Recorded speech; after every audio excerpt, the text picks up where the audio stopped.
Hello, and welcome to this episode of the Alchemist Inkwell. This is actually a TikTok live that I'm doing.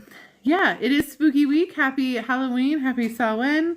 Also happy new moon. We have a new moon that's happening later this week as well. That's super fun. That being said, with the super fun, the energy this week is also kind of anxious. So if you've been feeling anxious, or if you've started to notice that there's some like almost just ridiculous drama happening in and around stuff, just fluffy drama where you're like, why is this happening? This doesn't need to be happening right now. That is also what's going on. There's a lot of just needless drama that's happening this week as well. I think really what it is right now people are feeling very disconnected from collective and very ungrounded. And when that happens, you really want to ground, of course, but also people who maybe don't know what's going on will tend to like lash out or react to drama because it feels more safe and more normal than just feeling unfloated and having that to be a personal thing. So I think that's a lot of kind of what's happening with it too. But there's a lot of that feeling coming in with this week. A lot of it. I keep looking outside because we're getting the first snow of the year right now. And it's like very trippy. It's kind of baffling me at the moment. I cannot believe that it's snowing. The first snow of the year is a little bit of a like, no type of snow. I know it's making me, it's making me so sad. This actually used to be how it was. I actually live in Lake Tahoe, so California, but way up in the mountains where we have a bunch of ski resorts. So snow is very normal. And I grew up here. So I've lived a couple other places, but this is where I grew up. And when I was a kid, we would trick or treat in like a foot of snow. I wouldn't trick or treat because I don't really like Halloween. I wasn't a big fan of scary stuff, which might surprise you, but it's because I actually saw the scary stuff that went along with it. And of course that was like too much for me to accompany both of those things together. Like people would try to scare you on top of the stuff I was already scared of that I was seeing. Like, no, thank you. But we would trick or treat in like a foot of snow. It was so snowy. And this is the first time in a while it's actually snowed before Halloween, which is kind of cool. Trick or treat in lake effect snow. Yeah, it's an experience. I'll tell you what. On a podcast, you and KristaLyn talked about your predictions for world events, and we would find a way to share these. Yeah, so I talked about it. I have some bonus videos on my Patreon that I talked about my predictions for world events on. So that's where you can find mine. I know Krista did some on theirs as well. So if you want to check on either of our Patreons, we've got a bunch of stuff there as far as our predictions for world events. But one thing I will talk about in regards to world events and my predictions for that, etc.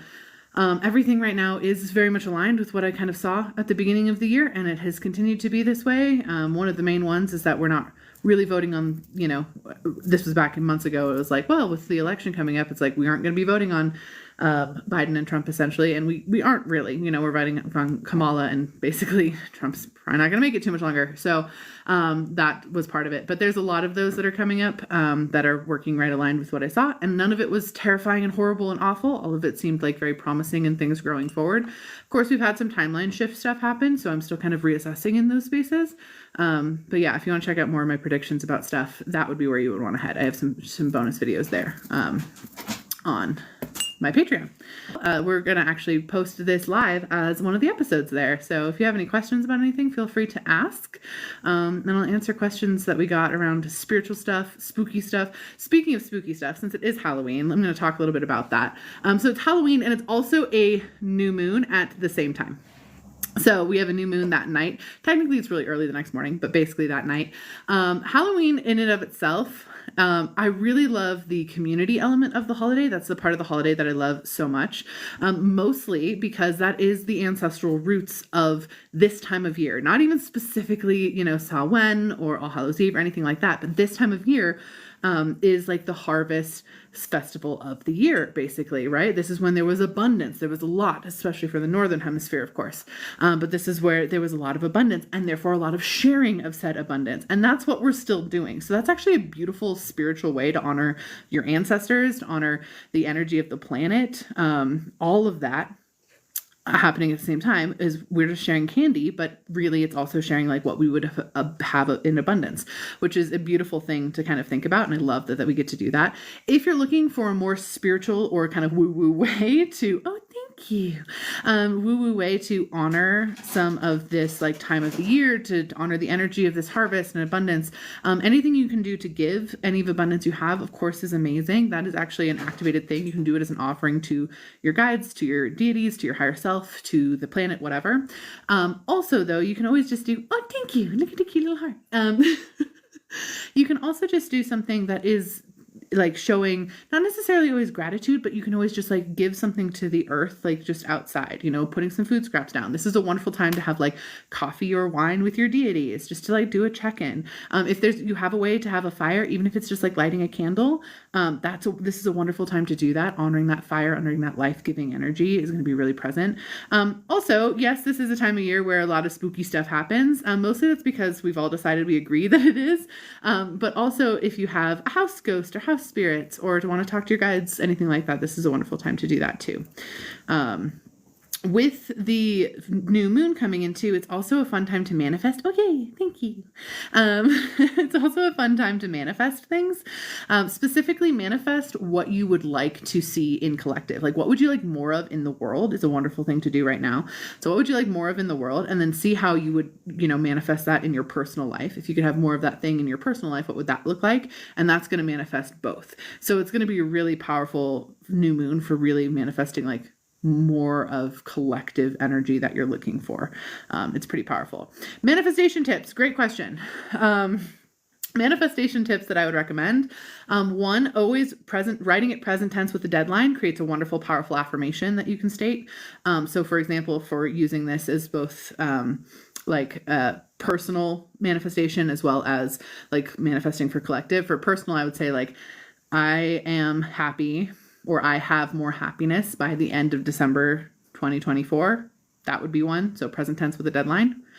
Or, you know, I see more collectiveness or more happiness in collective, or there is more happiness in collective by December 2024. Something like that. Both of those are powerful affirmations. Then you can just say that and also sit there and imagine how it would feel. Just vibe with that energy. That's a powerful one.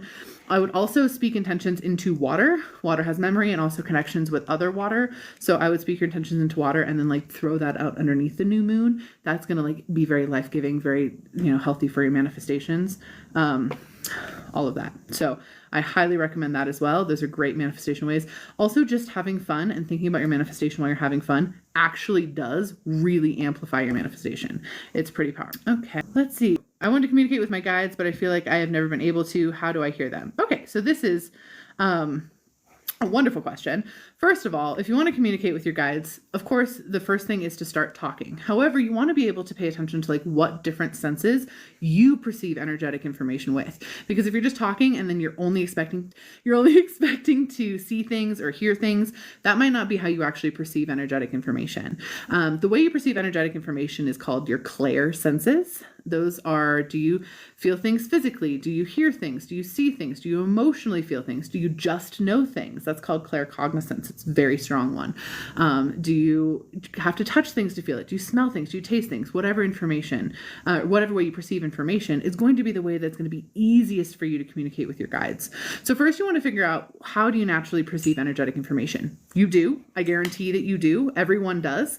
I have a little worksheet that's like it's totally free. It's just through my bio to help you figure that out if you want to do that. But the easiest way is to just be like, well, how have I perceived energetic information before? What magical things have happened to me? How did I perceive that thing? And even if it's just like a synchronicity, you see repeating numbers all the time, or you thought of a song and then it played. How did you perceive that? Then when you talk to your guide, start by asking for like a validation. Be like, hey, like I just want evidence that you're there. By the end of the week, like I just need something that reminds you that you're there.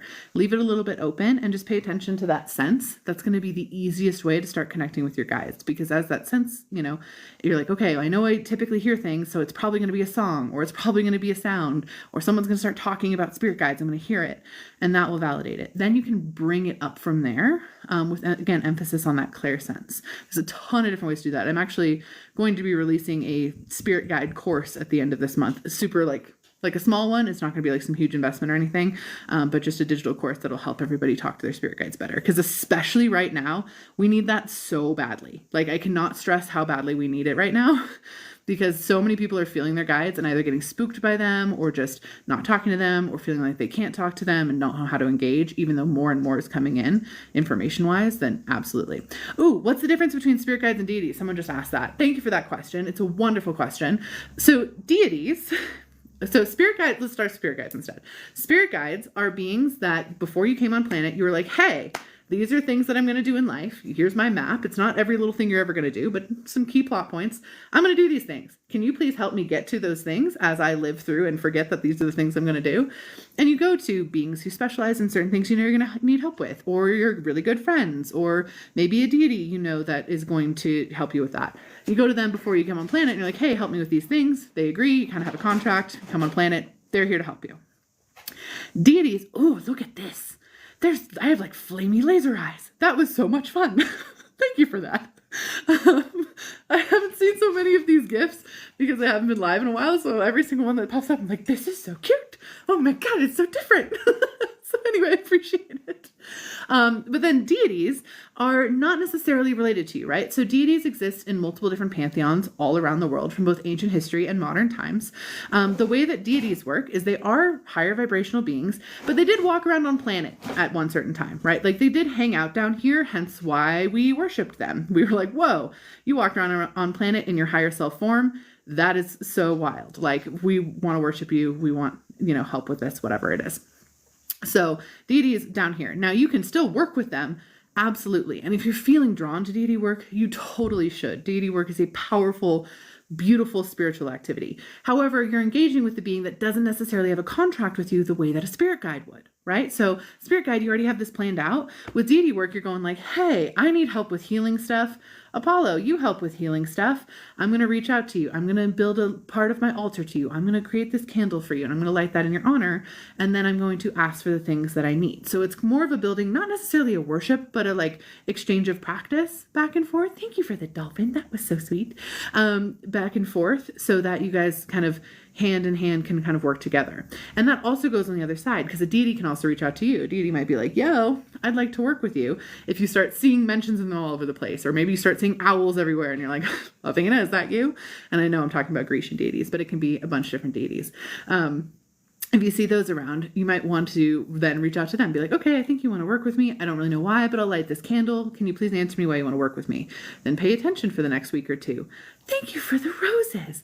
Pay attention to the next week or two and see what comes up from there. Like, oh, okay. Like she responded. I got a lot of messages about courage. Maybe you're helping me with courage. I'm over worshiping. Exactly. It doesn't have to be a worship thing.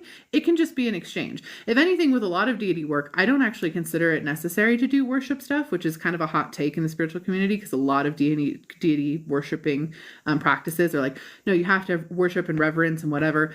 I have definitely called out deities to their face more than once. And I'm not saying that that's always recommended, but I'm not working with Zeus anytime soon. I can call him a bitch. Like, it's going to be fine. I'll be fine. And I don't think it needs to have reverence. I don't think reverence required. I do think equal energetic exchange is required though. And that is part of just what works in the universe. So yeah.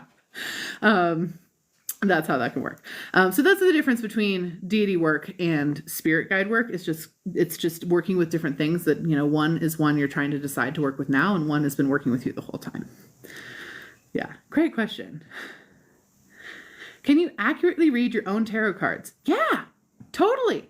I use cards all the time. I am a card dragon, so I actually don't do tarot card readings for other people. Whenever you do like a soul reading with me, it's purely on intuitive read. I tap into your spirit guides, higher self, energy field, basically anything you need during soul readings with me. So I don't typically use cards for those. I'll only use cards for when I'm doing readings for myself.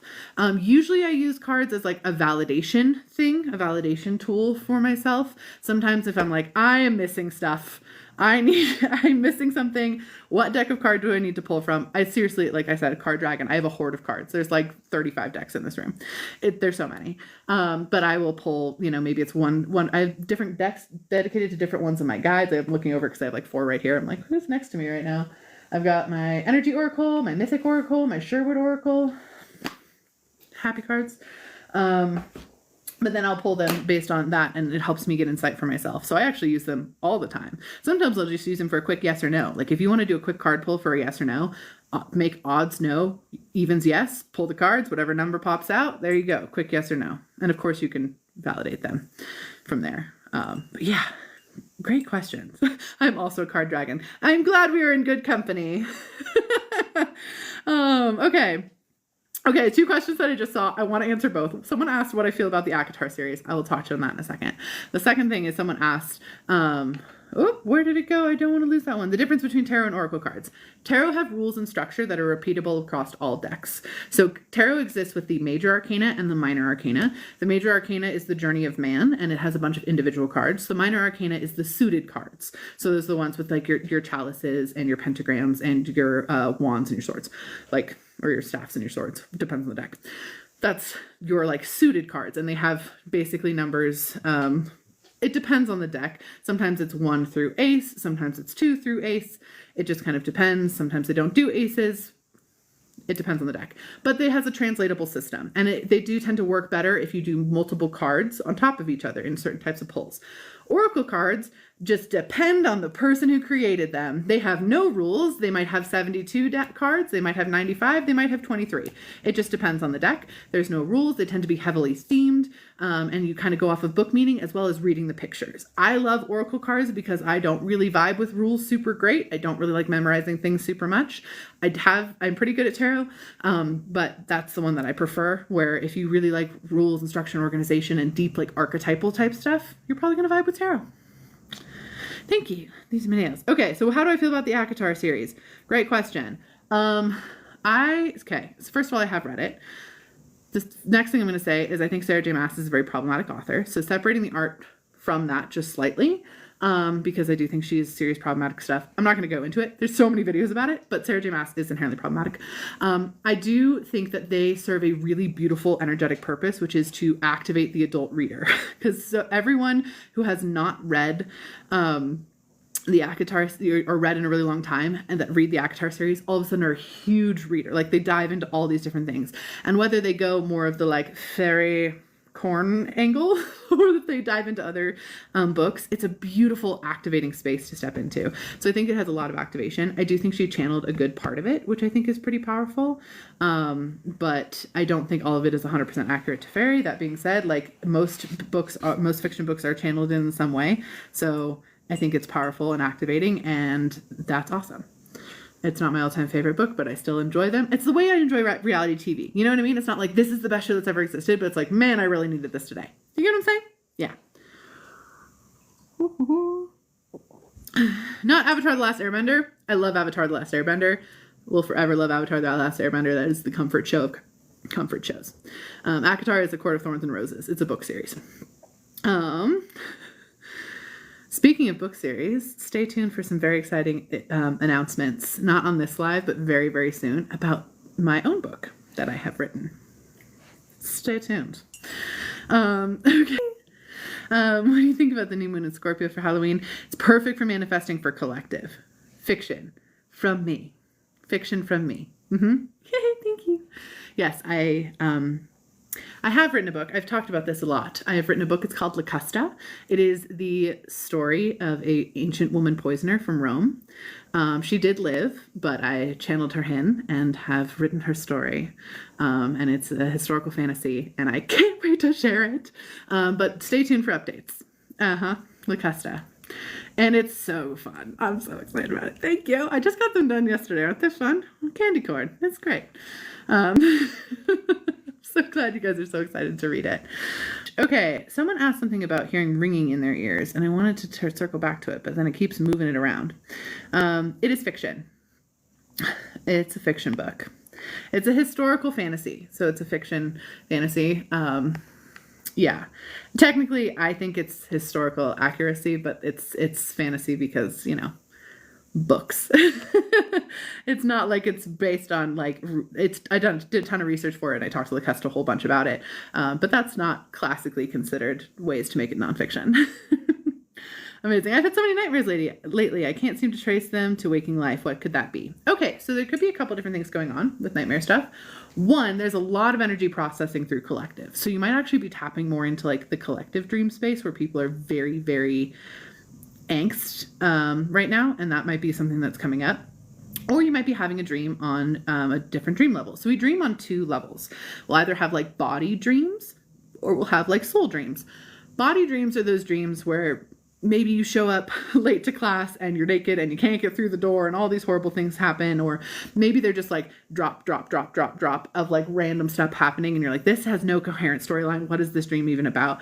Usually body dreams are used to process and release emotions that our body didn't have time to feel throughout the day. So it's just there to release and process through things. That's where we get a lot of dream archetypes. That's where our Jungian stuff comes in. Body dreams.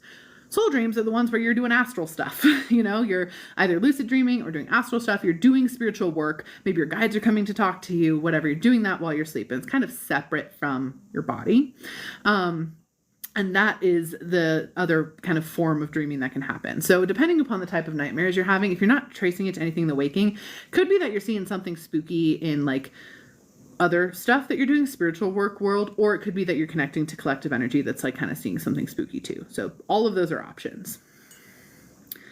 How do you tune into the energies you talked to us about? This is such a wonderful question. I actually had someone ask this on one of my Patreon calls the other day too, and I'm just so grateful that you're asking. So I do a couple different things to look at the energy of the week. So first of all, it's important to note the strongest clairsenses, or the clairsenses I use the most. Everyone has all of the 8 clairsenses, but mine, I see stuff. I hear stuff, I just know stuff, and then I physically feel stuff. Those are like my main core group. I'll use the other ones too, except for clairtangency. It's super dumb for me. I'll touch on that in a second if you want, but my clairtangency is so freaking dumb, which is the touch one. Like, it's so dumb. Anyway, but those are the ones I main use. So when I look at the energy of the week, first I'll like kind of zoom out and look at the energy of the week in collective. Like, hey, this block of time we're about to experience, what does it actually look like? And I can see that both with my physical eyes, but also in my mind's eye and like almost an astral perspective. And I'll like look at how the energy goes up and down, or if there's certain influences of energy, like energy that I recognize that are familiar from like looking at them in emotional spaces. So like I saw the energy, the frequency of anxiety, the way anxiety looks in the energy of this week. So I was like, okay, then I'll zoom into certain places and kind of claircognizantly channel in like, what does this mean? Where is this coming from? What can I see? What can I feel? What can I know from this specific spot?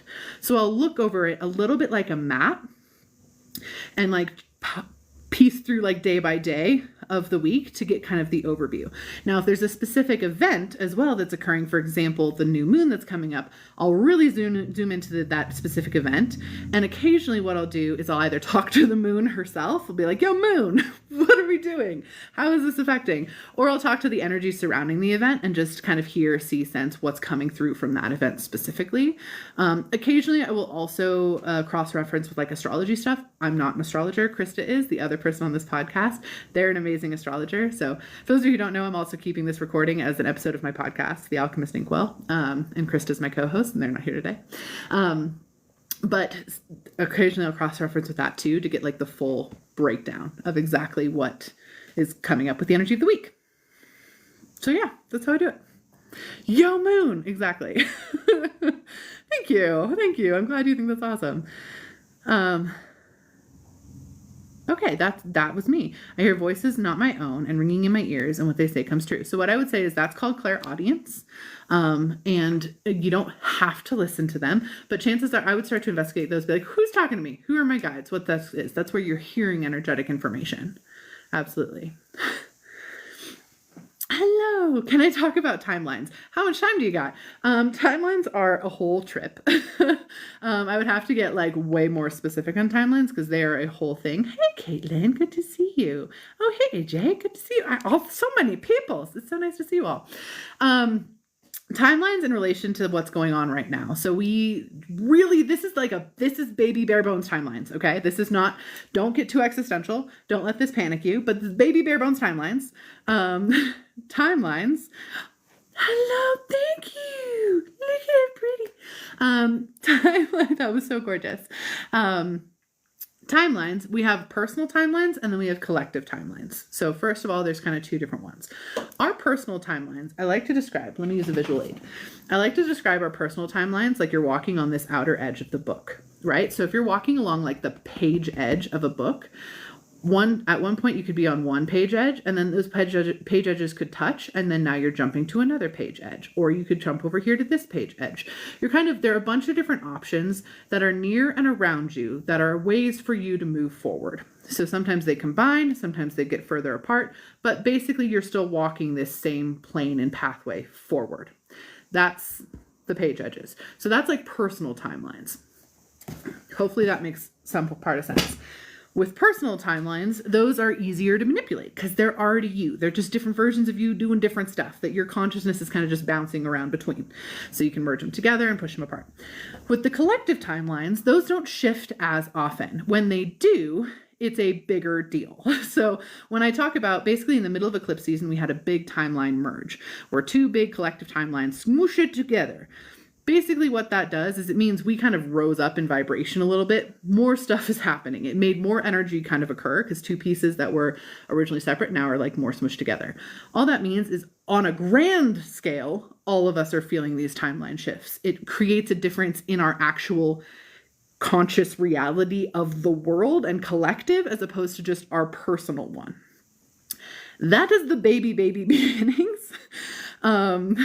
Yeah, that is like the easiest way that I can pinpoint that down is really that's the way that it flows. With that smush that happened, more beings that are out there in the universe got access to here, more things are paying attention to us, we have more access to our guides, more people are waking up, more glitch in the matrix style stuff are happening, a lot more paranormal things are happening, alien things are happening, all these things started happening all at once, the weather events, knowing that you lost this thing and then having it reappear exactly where it was always kept, like a lot of that stuff has been happening because again, those timelines went smoosh and now we're up higher in vibration and the timeline where that thing wasn't lost is now mixed with this one, etc. It's like parts of our collective consciousness coming together.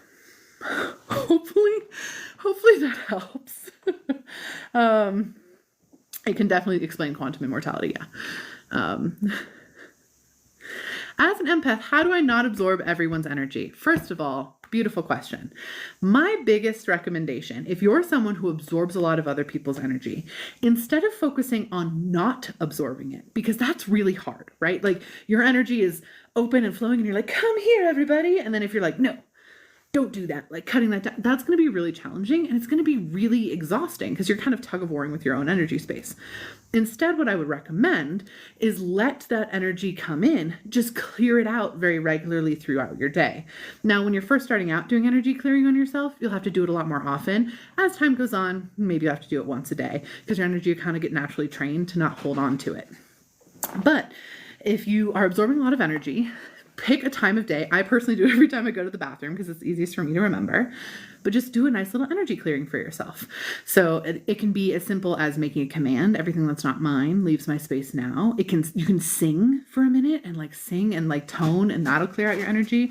You can shake, grab handfuls of energy and throw it away. Visualize water washing through, whatever feels good for you. You'll notice the difference pretty immediately though in the energy before and after, and that will release all the energy that you're holding on to instead of trying to block it from ever coming in the space. Because that just gets really, really challenging to do that. Yeah, keeping a barrier is really hard. Like, by all means, shield against negative spiritual stuff all day long. Ward your house, shield your space for sure. But shielding against other people's energy just gets really exhausting over time. Yeah. Is that why I'm always singing? Probably. I've seen a lot of orbs around me too as I'm doing this, and I have a couple of my guides, they're like hanging out over here. Boris, my dragon, is up here. You can't see him really, but he's in the energy space up there. He's always above me. Yeah. Oh, wonderful. Why do I sleep so much? Chances are good you're probably absorbing a lot of energy and not processing it through. So the best way to process through for it right now that your body has is to put you to sleep because that's when you're clearing out the most. If you clear your energy more, you'll definitely and genuinely be less tired because you're not trying to hold all the different pieces all at the same time. That is literally exhausting. So that will help balance it out for sure. Feeling so heavy and depressed for some reason. I don't know. A lot of it's the energy of this week. Let this week pass and you'll feel better. I mean it. Can our future or past selves be a spirit guide? Yes, they can. Absolutely. You can have a future version of yourself be a spirit guide. And it can be a future version of yourself just from this lifetime, potentially. Or it can be from like a future lifetime that you're having. This gets into some weird time stuff. So instead of thinking of time as like a horizontal line, think of it as a vertical line where everything's happening all at once. It gets confusing. Don't overthink it. Truly, it's not. We don't need to uber understand time in order to be able to use it. But you absolutely can use a past life version of yourself or a present or a future life version of yourself as a spirit guide. There's a couple of my past life versions of myself where I'll talk to on occasion. Future versions of myself I'm not as invested in, because it could also be a future from a different timeline, that sort of thing. But they can definitely help out. Yeah. Do you think your body can be a spirit guide? Absolutely. So your body has its own consciousness. So we have two different consciousness within us. We have our soul consciousness. That's what we deem as us. And then our body consciousness, which is very provable by science. We all know our body has a different energy than we do. The body consciousness is given, comes from earth. It's the earthy bit. Us is the spirit bit, and then body is the earthy bit, right? So your body is very much a friend of yours that is literally a guide for you. Your body is doing what it thinks is best to help you navigate this lifetime, because that's the vessel it's for. Its consciousness exists pretty much for this lifetime before it goes back to earth, where yours goes back to you on a soul level.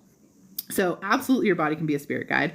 It's also really, really helpful to create a relationship with your body that's more of a friend relationship where you're talking to that consciousness, because then you can really start to understand the ways your body thinks it's helping you when maybe it's not helping you so much, because our bodies like to take things very literally. For example, whenever someone's I'm really trying to lose weight, I'm try to say shed weight. Try to say release weight instead, because if you lose something, your body's we gotta find it.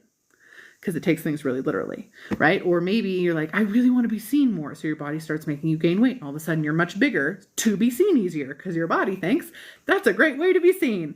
And that's not exactly what we're trying to do. So if you can talk to your body on more of a friend basis, I even have a different name for my body than I do for myself. It really, really helps to have that connection. And you can just pick a name for your body. Why do I all of a sudden feel disconnected from my guides and spirit? Well, I don't know exactly on a personal level, because I don't know if tuning into your space, if something has come up there. What I will say is on a collective level, we had a whole bunch of spiritual energy hit us during eclipse season, which was it ended in early October. And we've been processing through a lot of that. Chances are good you're taking a break. You're literally taking a breather from all that energy, because a lot of it came in, and we don't necessarily know how all of this is coming up in actual, in the world just yet. We're sitting with it still, trying to figure that out. So chances are good it could be that. Also, it could be personal stuff that's going on. It could be things that you're you lost the excitement for it. Maybe you need to do more fun stuff. Maybe your guides are telling you to rest, or trying to not be in your space because you have so many things going on already. They're we'll just help on the back end. There could be a bunch of stuff going on in that sort of way. So I would explore that. I'd do a card pull on that, do some channeled writing on it, talk to your guides, see, literally be hey, I need someone to give me advice on how to connect with you. Please give it to me by the end of the week. Let them bring it to you. That can absolutely happen. So it could be a multitude of different things. You're not disconnected though. No one is ever fully disconnected, even if we feel that way. Yeah. My nails are candy corn. Thank you. Do demigods reincarnate? I feel like I was Andromeda. Chances are good you're probably just a soul piece then. So reincarnate, yes. We don't actually have our full soul within us right now. So that's where the higher self concept comes in. If you've got a higher self, picture that as your higher self, that happy circle. Little chunk of the higher self comes down and boops around and does an earth life, and then eventually through whatever journeys rejoins there, and then can send a different piece down at a different time, or even at the same time send two pieces down, etc. So that's very possible that you could do that for sure. That if you feel that way, if you're really connected to that, chances are good you probably have a connection there. Yeah. Is this why Dionysus described me as wine, not the bottle? That is hilarious, honestly. That is the most Dionysus description thing I've ever heard. That makes me giggle so much. I've had so many spiders show up lately, all the same kind. Could there be a significance to that? Probably. Chances are good. It is my deep held belief that any synchronicity is important. Any synchronicity is worth paying attention to, no matter what type of synchronicity it is. So a bunch of spiders, all of the same type, totally a synchronicity, right? So with the synchronicity there, the first thing I would say is okay, whoever's sending this to me, thank you. I see you. Thank you for being with me. I would just start there. Then when you see a next one, handle it appropriately, however you handle it, take it outside or leave it or however you do. And then be hey, what else do I need to know about this? And then just run through your senses. What are you seeing, sensing, hearing, feeling, knowing, tasting, smelling, whatever it is. Run through all of those and see if anything comes up. See if anything pings first thing into your head, anything like that. Then you can start to kind of have a conversation back and forth. And that right now we're using the example of spiders, but that could be anything. That could be repeating numbers. That could be I had a friend who I hadn't seen on Instagram in forever, and all of a sudden they popped up on Instagram. I was like, oh, hey, I hope they're doing good. And then I didn't think, really think anything of it. And then a story with them came up like 2 days later, and I was like, that's kind of weird. Like, cool. I just hadn't seen them forever. And they just popped on my Instagram. How interesting. Now me and another friend were talking, and they came up, which we hadn't talked about the story in forever. And then 2 days later, like their husband popped up on here on TikTok Live, and I'm not even following them anymore. I'm like, okay, so this is a synchronicity. Did it mean I needed to reach out to them? Not necessarily. What it did mean that it was time for me to reestablish some community in general. I ended up channeling in on my guides and figuring that out. And so then I put some more energy into community from there. So it can just build into different things. So be curious and just be open to see how that'll come through. Yeah, great questions. Okay. I'm glad my live made your ears ring. I hope it wasn't painful though. Someone said I was born at 11/11. Does that mean anything? So on a numerological level, maybe. I'm not an astrologer. Krista, who's the other host of this podcast, because we're recording this for the podcast too, they're an astrologer and they could tell you more as far as that goes. Their handle is Modern School of Ancient Wisdom. And this is the Alchemist Inkwell podcast. You can just find them that way. So they might be able to tell you more there. But on a numerology level, that is a very like amplified magic number. And chances are good, it's a really good way for your guides to get your attention, because it's a number that not only is repeating, so you're going to see it, but also has a personal meaning to you. So I would bet money that they use that a lot to get your attention, to flag it down, to pull your energy in, you name it.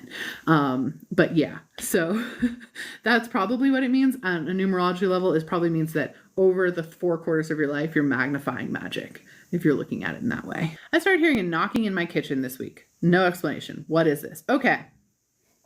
First of all, first rule out physical life stuff. Always rule that out first, because like I don't want you to be like ignoring a pipe that's banging or something, because that might need attention.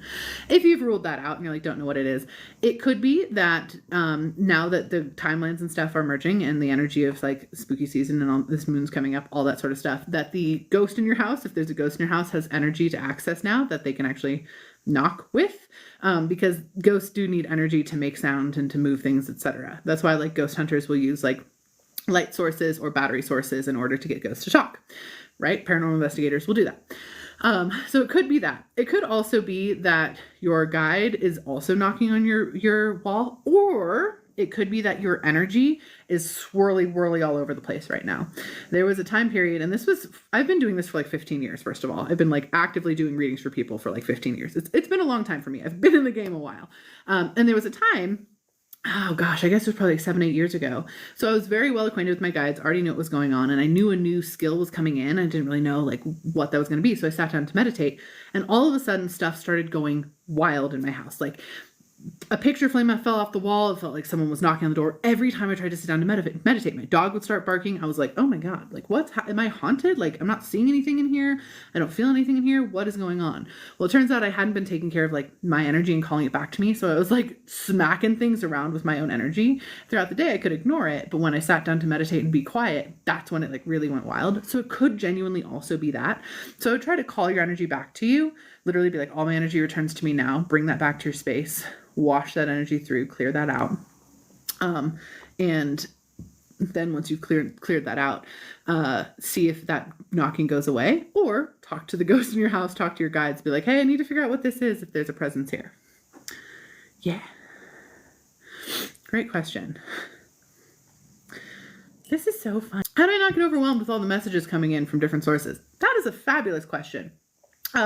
Truth of it is, I have been this way for my whole life. So this is very normal for me. So I'm very comfortable sitting in it. However, I'm also very aware and comfortable with teaching people who it's not the norm for. So I definitely have tons of tips about that. The first one is you are not only allowed to just have an on and off switch, which I always recommend is the first thing you create for yourself when you're diving into spiritual stuff. Have some way to signify that you're on and you're open for business and willing to talk, and some way to turn yourself off so you have space to not be spiritual, to not be connected. You do not need to be connected all the time in order to be a spiritual person. You absolutely can have on and off, so you can have filter systems, whatever. You not only get to have that on and off switch, but you can also select what you're willing to let in or talk to at any given time. It does not need to be like open to the whole world, let all the stuff in. If anything, please don't do that. Like that's not what you want. That's not going to be healthy or helpful. truly, it can be like, okay, turning it on, and I'm just opening my spirit guide room. I just want guides to talk through. I'm just turning to spirit guide frequency. Only them can communicate with me. Or I'm just trying to tap into my higher self. Or I'm just trying to do some scan for ghosts or channeled history, mediumship stuff. Or I'm just trying to talk to past loved ones, whatever that is, also mediumship stuff. You can choose. You can just look at auras. You can choose what you're turning on whenever you want to. You do not just have to have this one door that opens and closes based on what you think, that you're now on and open for business and you have to be available. You don't have to do that. And I don't recommend you do that. So that's one easy way to kind of keep it more narrowed in. Does that work for you? I feel like everyone's knocking on my door all the time. It does work for me. So I have a very organized system with that. So I have rooms, as I just described. So I'll have rooms in my brain where I channel. My guides have access to me pretty much all the time, as long as they're not going to overwhelm me when I'm already easily overwhelmed. So I am neurodivergent too. So if I'm in a space where I'm like, I'm tapping the fuck out, like we have a clear boundary there, like, do not bring me more or I will boot you out of the space, basically. So I'll keep my guide room open just for my own personal guides. When I'm doing a reading, I will open different spots, or if I'm doing like an astral channel or astral travel or like a channeling, I'll open different rooms depending upon what I'm trying to tap into. So I have it very organized. Part of that's also because I've really reinforced those boundaries, because there has been times when spirit has like knocked on the door very heavily and I'm like, oh, we're not respecting that boundary. Guess what? Now there's a wall in front of the door. Like, you're getting pushed out further. I am not playing this game. And so it could be like, if you're feeling overwhelmed, like they keep coming through, like definitely make like strong boundaries there. Tell them to go away. Have your guides help you. My guides have helped me with that too. If like, I'm like, hey, I don't do past loved ones right now. I'm not doing past loved ones right now. Yet her grandma keeps like sitting with me and I don't like that. Please make her go away. And my guides will help too. So yeah.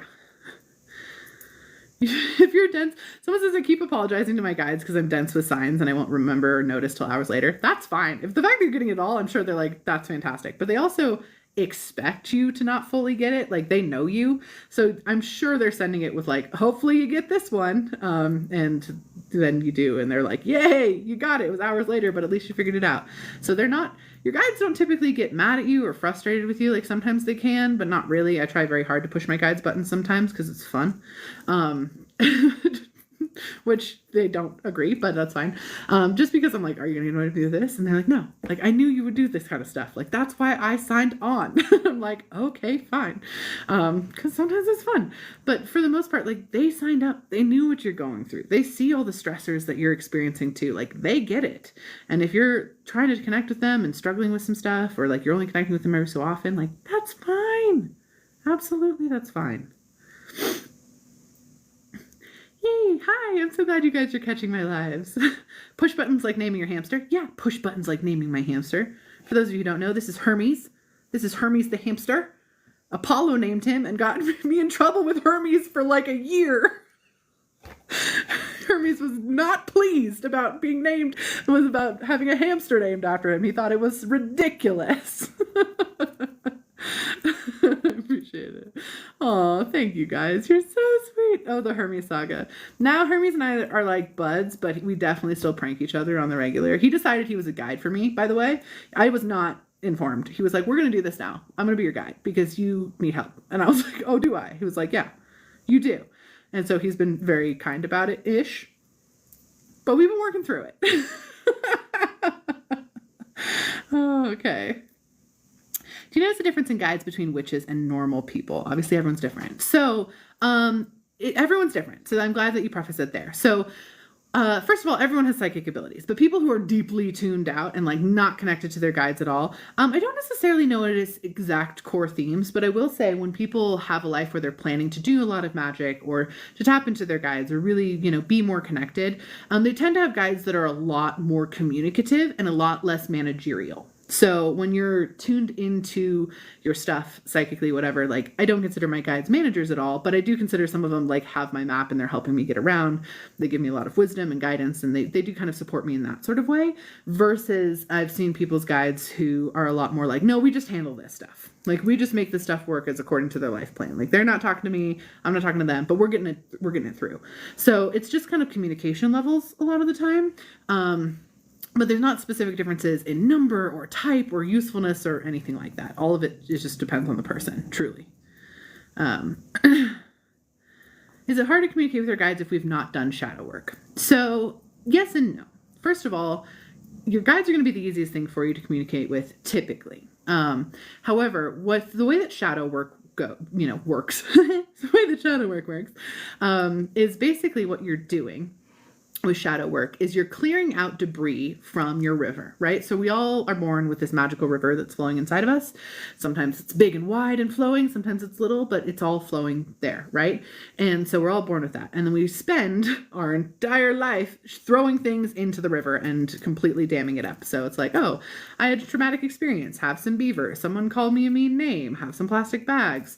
I absorbed a limiting belief from me about the media. So I'm going to throw in, a turtleneck and just jam it up there, some mud, whatever it is. You get it all jammed up. When you start doing that work and pulling and releasing things from that river, whether those things that you're releasing are associated with your magic or not, you're going to make the river flow more. So even if you're like, I'm pulling a money block, why is my guide talking to me more? It's because everything's connected in that way. So shadow work will absolutely help. However, it's not a requirement. You are not like, you can't talk to us until you do this thing. That's not typically how it works. Like they're your guides and they do want to help you and are available to you. So I would absolutely not adopt the limiting belief that is necessary, I guess is the way I'm going to put it. However, the more shadow work you do, the more block releasing, block pulling, soul work, therapy, mental health balance, all that you do, the easier it's going to be magical in any capacity. Yeah, great question. Do gods commonly become guides or are there specific rules? There's no rules to anything at all. So we're going to start there. Spirit has no rules. We really would like to put rules on top of them. And that's part of the reason I struggle a lot of times with the New Age community and New Age spiritualism, because it's a lot of either repackaged Christianity or internalized Christianity rebranded, or it's a lot of rules and rules and rules and rules and love and light crap, which is just not how it works. Everything exists in energetic potential. So there are no rules. However, there are guidelines. There are things I recommend doing, of course. When it comes to gods and guides, what I will say is deities can be guides, but they are not always guides. Most of your guides probably aren't deities. There's a lot of other beings out there in the universe that are spirit guides. It's actually kind of an honor and a privilege for a lot of beings to become a spirit guide. They work very hard at that. So most spirit guides take it very, very seriously. Yeah.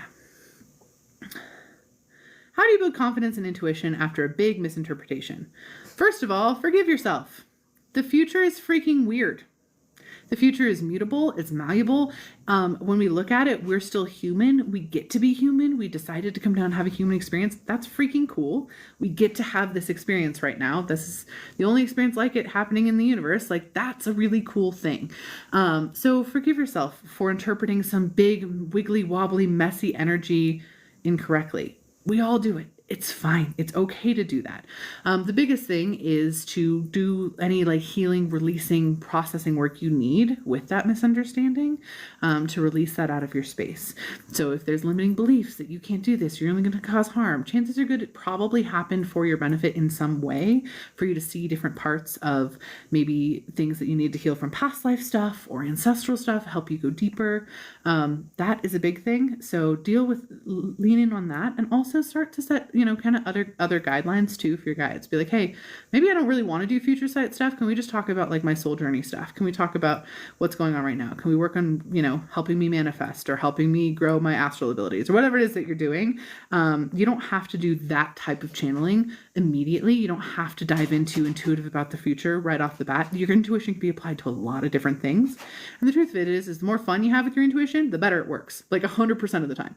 So the more fun with it is going to be the better. So I would focus on what made you excited to be magical in the first place. And that was a big thing that flew over me. And what would feel fun to do now? And whether that's leaning on some tools, cards, pendulums, dowsing rods, those types of tools. They're tools like a screwdriver, not tools like training wheels. You never have to outgrow those. Those are things that you can always use. You never outgrow a screwdriver. That's, yeah. Mm-hmm. Okay, I love this question. What's your take on psychosis or working through a reawakening? First of all, spiritual psychosis is very real. It applies to any form of spirituality, though. So you probably have seen some heavily Christian people, etc., in active spiritual psychosis, especially lately. It's a real, true thing. I believe all spiritual work needs to be balanced with mental health support. And you need to have a balance of the mental health, the physical health, and the spiritual health in order to engage with spirituality healthily, in order to have a healthy, balanced existence in life. And mental health support is so essential. And I think what we're seeing right now with a lot of like the psychosis stuff is a deep lack of that level of support. And that's for woo-woo spirituality or Christianity, or, I mean, you name it, all the different religions throughout the world can have that occur. So psychosis is very, very real, but it's also like not a guarantee. As long as you have the support and you're doing this in a safe way where you're not feeling so overwhelmed with spiritual stuff you can't function, or feeling like it's overtaking your day-to-day life, you're doing okay. That's also the importance of practicing in community, though. Like, that's why, like, having a space like this where you can even come and just, talk this way with other people, even in the comments, or that we hold on Patreon or with the podcast, or when we hold like sacred spaces gatherings, whatever. It's so that people have community, because the more you're not doing this alone, the easier it is to do it safely and feel aligned when doing it. It's so essential. So I do not currently have readings available on my site. I'm just taking a little bit of a break because I'm like booked out a year and I needed to catch up with that because I don't like making people wait that long. I will open up again at some point. I am, however, having a group reading this Friday. So if you do want to hop on to a group reading with me this Friday, I have limited spots for those. It's just a small group, and that's like the best way to get a reading with me at this point in time. We go real deep in the group readings and they are so much fun. But that one is available. Yeah. I know, isn't the community great? It's so fun. Where can I sign up? It's on my website, emilydexterpsychic.com. That's where it is. Thank you. When did I first notice my gifts? You're wonderful. Thank you for asking that question. I so appreciate that. I've actually, I didn't know other people couldn't see what I was seeing when I was a little kid.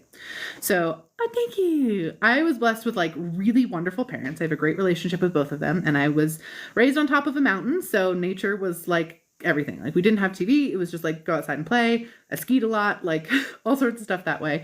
And I was talking to nature spirits. I'd walk into a group of a lot of people and get overwhelmed hearing all of their guides. I'd get all sorts of weird feelings and like physical sensations of like beings being in the room with me, that sort of thing. I just thought that was normal. Like, my imaginary friends were beings that I was seeing. And I was like, wow, your imaginary friends are like unicorns and stuff. I have this old man that sits over there and does stuff. Like, I thought that was very normal. I thought everyone could see that. Everyone can, but of course not everyone sees it to that extent. When I was around 7 or 8, I told my mom. And of course I was like 7 or 8, so I definitely didn't tell her well. And she definitely didn't understand. She was very supportive. She's always been supportive of me. But she was just kind of like, okay, honey, like, go play outside. And that's when I started realizing like, oh, this is weird. Oh no, what am I doing? And trying to kind of suppress that. Of course, that doesn't ever really work. It's still stuck up on me. I just ended up getting really scared of it.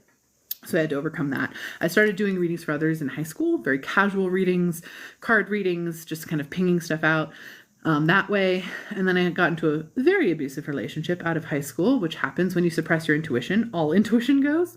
And I just wanted someone to think I wasn't weird. Got into a very abusive relationship. After I left that, I still very deeply amped up everything like immediately, and did a lot of work to try to make spirituality fun and easy. And make healing fun and easy, because I was super tired of things being hard. So yeah. So I have known forever. I tried to suppress it. It didn't work ever. And I've been doing these readings since basically I was like 15 or 16. It's okay. It's one of those things that, everyone has an activating experience in some way, and that was mine. And yeah, I'm good with it now. I'm okay with it now. And I have amazing kiddos, so not upset. Thank you though. I was able to suppress mine. I'm glad that worked for you in that way, but now I'm sure unsuppressing it is having a bit of a challenge. Remember that you can do it. I promise you can unsuppress them. If you were to suppress them, you can absolutely unsuppress them. Thank you. Thank you, aren't they fun? I'm so glad you guys like the nails. I was really on the fence when I went to get them done. I was like, what am I getting? Because I wanted to get something like kind of spooky, but then like Halloween is only this week, and then we have like more fall stuff. So I was trying to go like in the middle of the vibe. What are my guides doing? What are your guides doing during an activation event? Sometimes they help me. So my guides will come in and help me sometimes when I'm doing activating stuff. So if you guys have seen my activation videos on here, or if you've had any of my activations in any of my courses or anything like that, sometimes I'll have one or more of my guides helping me do the activation for everybody, which is super fun. I love when they collaborate with me. Sometimes they help me release things, etc. Sometimes they just kind of back off and hold my energy and hold my space while I'm doing that. It really just depends on the activation and who wants to help with what. I have a great time with my guides. We are very good friends. But that sometimes I'm like, no, I don't need your help with this. I got this myself. Yeah. Thank you for calling me so real. I so appreciate it. I try to remove a lot of like the mysticism with it, because again, everyone is woo-woo and weird. Like we can all be spiritual like this together. There's no like hierarchy or gatekeeping or like, I just find that so strange. And it's just something that I've always rebelled against, because I'm like, absolutely not. Everyone can do this. Apollo has thrown me for such a loop. I can't solve his puzzles and never will. Chances are the answers have something to do with music or food.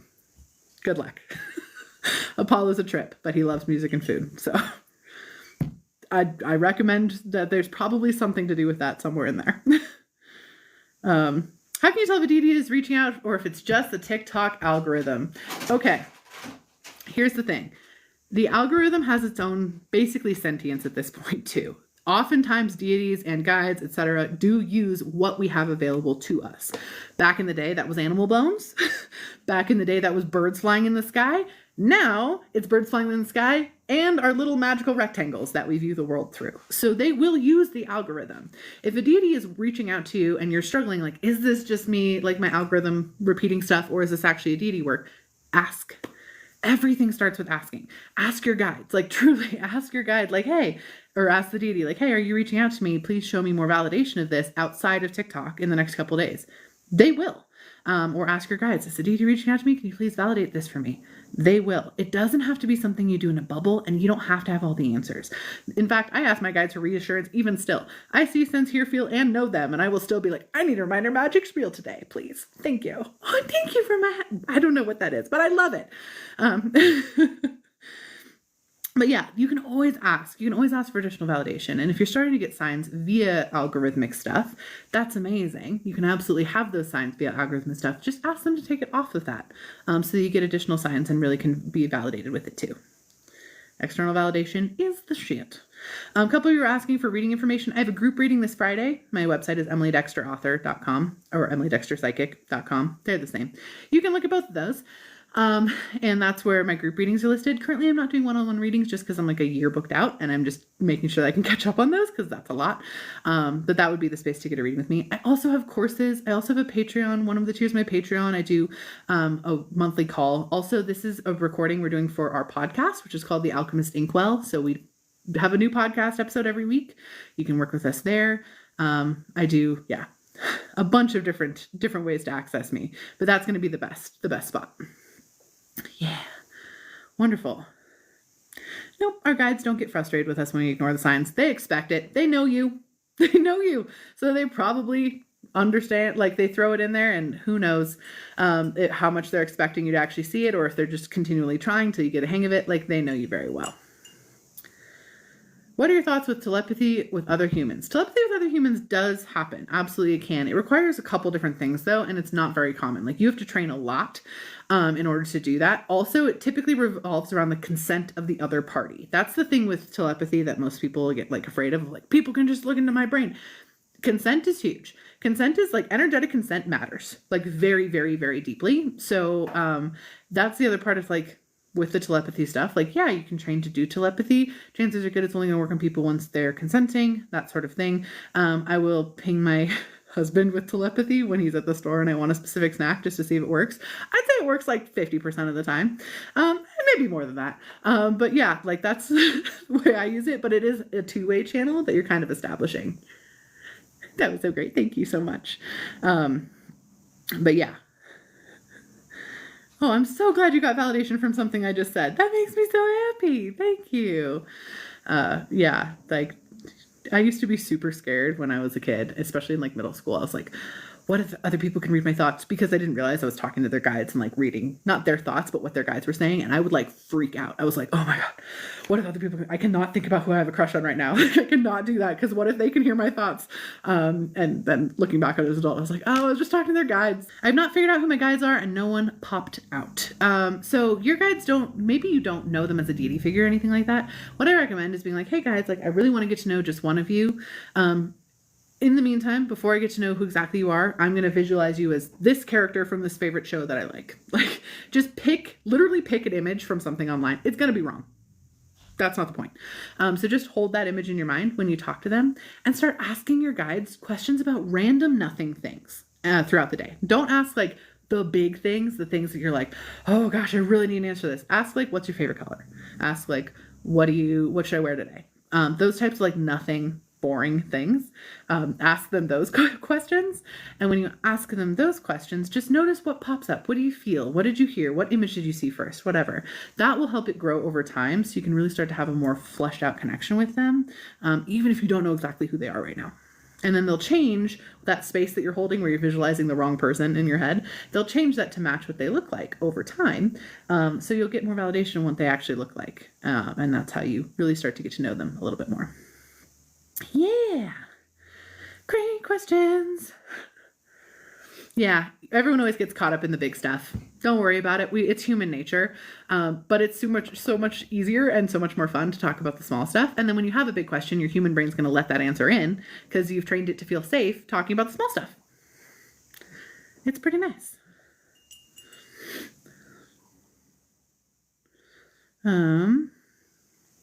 I will most likely be doing an activation for this new moon. Yeah, I plan on it. I'm also going to do like a more in-depth video about this new moon too. So definitely. I air high five my team. I love that. That is amazing. Do you ever feel like your psychic gifts got turned off randomly? So I don't feel like that. I have helped other people who have felt like that. Typically, there was some sort of event that correlated. And what I mean by event, it doesn't mean like some big traumatic thing, but it could also be like maybe you reached a specific time point, in your life that in a past life you had to shut them off because of something. And now you're working through healing that space. There's a ton of different things that could happen there.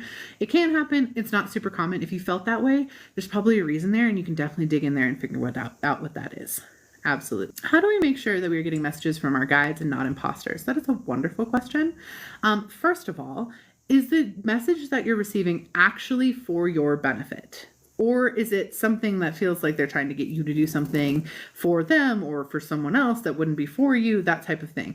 Like that's always the filter that I put on top of it, especially when it's guides. Guides are here to help you do your stuff. So they're not going to be like, hey, like you need to go tell that woman this thing. And if you're like, I feel really uncomfortable with that goes against my morals and values. Like I refuse to do that thing. If they're getting upset with you or anything like that, that's not your guide. No, we don't get that.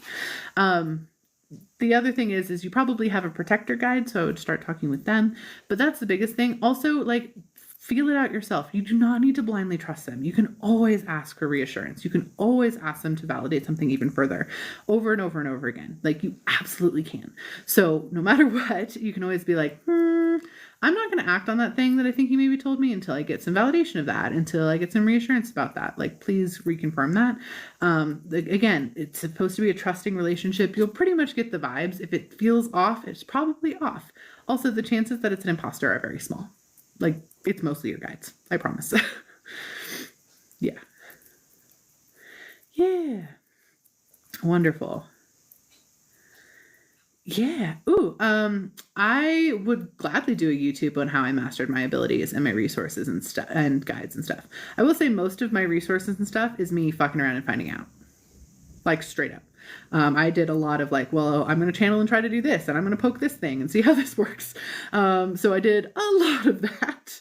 But I can definitely do a YouTube about that for sure. I'll do that in the future. I do have a YouTube. I'm doing a series on YouTube right now called What in the Woo Woo, where I find weird spiritual situations on Reddit and I tell you what I think is most likely happening with that spiritual situation and things to pay attention to. So if you want to check that out, that's what's happening over there. It's super fun. Yeah. What in the woo-woo? It's kind of like Am I the Asshole, but it's with spiritual stuff. I always give the best book recommendations. Read any cozy books lately? I am going to end this with my book recommendations, actually, because as this is a podcast, I don't want to go too far over, and we always give our book recommendations on our podcast. So I had a fabulous reading month this month, actually. I highly recommend some of these books. It was super duper fun. I started, let's see, what did I read? I read the One Dark Window duology. Thank you. The One Dark Window duology, I read that, and that was really, really good. It actually is a card-based magic system, kind of like the way Oracle cards work, but the cards, if you're holding one of the cards, it like gives you that power. It's super neat. She also has like a monster kind of thing that lives inside her head. It's not a spoiler. It's like announced in the first part of the book. And it's very similar to how a lot of like guide situations kind of work sometimes. So I highly recommend that duology. I read it really, really fast. Then I read The Crimson Moth. And The Crimson Moth, oh, look at that happy little ghost. Thank you guys so much for all the gifts. You're so sweet. The Crimson Moth was super fun too. I thought it was a duology that both parts were out, but it turns out the next book doesn't come out till January, and I'm a little twitchy about it. But I do recommend that one too. It's like a witch v. witch hunter back and forth situation. It's really cool as far as like understanding community and magic, and like their magic system's interesting. I enjoyed that one. That was quite a vibe. Currently I'm reading The Absinthe Underground. Not sure if I'm going to finish it. Still on the fence. I really like the title. I really like the vibes, but they're doing that thing where the main character is telling you what to think all the time. For example, it's like they wake up in the morning after this big announcement happened, and she has to ask herself like 50 questions, which is just her telling you to ask yourself those questions. And I just hate books that don't have trust in the reader in that way. Do you know what I mean? And so that one has not been the greatest. I read another one too, but I can't remember what it is. I will have to update later on that one. But yes, thank you guys so much for being here. You were so magical. I can't wait to share with you guys more announcements about my book in the very, very soon future. It is fiction. Thank you guys for listening. If you're listening to the Alchemist Inkwell, you are amazing. And we always end every Alchemist Inkwell episode by saying 1, 2, 3. I hope you go make some magic. Mwah. Thank you guys so much. If you want to book with me or Patreon, anything, all the links in my bio, as well as my wearable altar charm bracelets, which I'll be talking about more on my next live. Thank you guys. Go make some magic.